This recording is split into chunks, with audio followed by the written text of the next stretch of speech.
A v tuhle chvíli je s námi už Jana Hejlová, pedagožka, hlasová lektorka, cestovatelka a dobrovolnice. Krásné ráno. Krásné ráno. Hezké ráno, Jano. My jsme se domluvili, že si budeme tykat, takže ano. Ahoj. Ahoj, kluci. Ještě lépe. Budeme se bavit o dobrovolnictví. Jak to u tebe začalo? Jak se dostala k tomu, že se stala dobrovolnicí? Ono, jak se obecně říká, za vším hledej ženu, tak u mě to bylo přesně naopak. Za vším hledej mého muže. Protože můj muž touží vždycky po cestování a řekl si, hele, já chci vycestovat na rok aspoň. Jenomže ty finance jsou dost limitující, když člověk chce takhle procestovat svět na tak dlouho, tak jsme řešili, jak to udělat. A přišli jsme na to, že vlastně dobrovolnictví může být, jasně, ten jeden typ, co nás každýho napadne, že tam je nějaký ten charitativní přesah, jdu někde stavit školu nebo s něčím pomůžu prostě starému člověku, ale může to být i ta forma, kdy cestují dlouho za méně peněz. A tou jsme se mi právě vydali. Takže co všechno jste procestovali a vznikla teda z těch vašich cest i tady ta kniha, kterou tady dneska máme?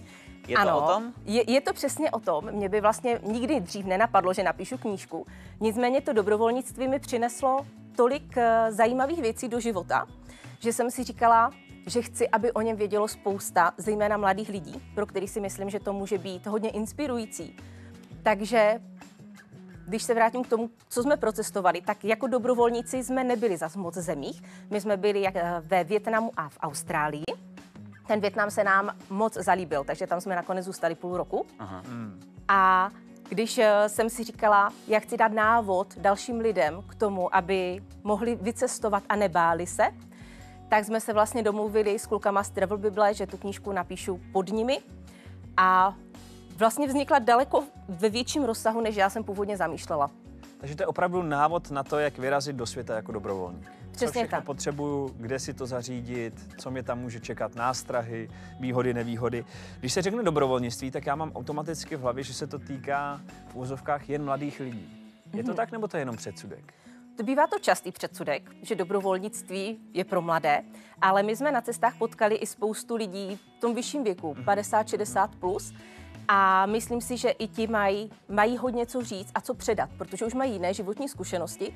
Takže vlastně, když třeba my jsme byli v té rodině, jako my relativně mladí, bylo nám 30, a potkali jsme se tam s holandským párem, kterému bylo 60, plus ti naši hostitelé v Austrálii, takže jsme byli vlastně dohromady taková jako velká parta, tak si myslím, že ta výměna kulturní, nejen, ale i ta těch věkových zkušeností životních byla hodně zajímavá.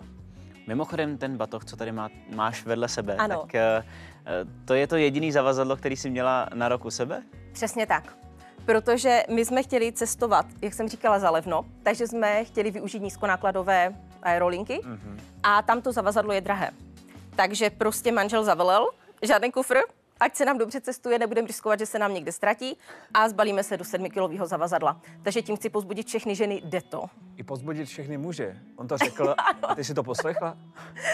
Poslechla jsem. Co to je? Jo.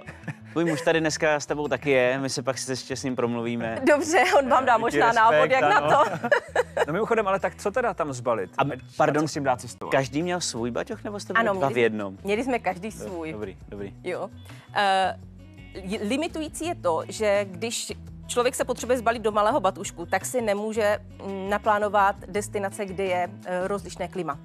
Jo, protože péřovka by se mi tam nevlezla, takže my jsme vybírali destinace, kde bylo prostě teplo. A co zbalit do toho batušku, mám právě i v té knížce, protože vím, že pro mnohý cestovatele, nebo ti, kteří ještě nejsou cestovateli a začínají, tak to bývá výzva. Takže to tam stačí. Pár oblečení, za mě červená rtěnka, protože ta prostě na fotkách vždycky vynikne a stačí zmalování, všechno jiný se vám v tropech stejně rozpije. No, nějaká elektronika a hotovo. Co se týká té elektroniky, tak ta ale vlastně může vážit poměrně dost, tak i tam asi být co nejvíc jako minimalistický, ne? Že třeba mít jako jeden kabel nebo jednu redukci, která vlastně poslouží na víc druhů a tak podobně. Určitě. Jo. Vlastně nad tím přemýšlet, ať toho je prostě jako úplně co nejméně. A ještě co se týká toho, je něco, co takhle kupuješ třeba až v tom zahraničí? Že prostě, že se to nevyplatí tahat?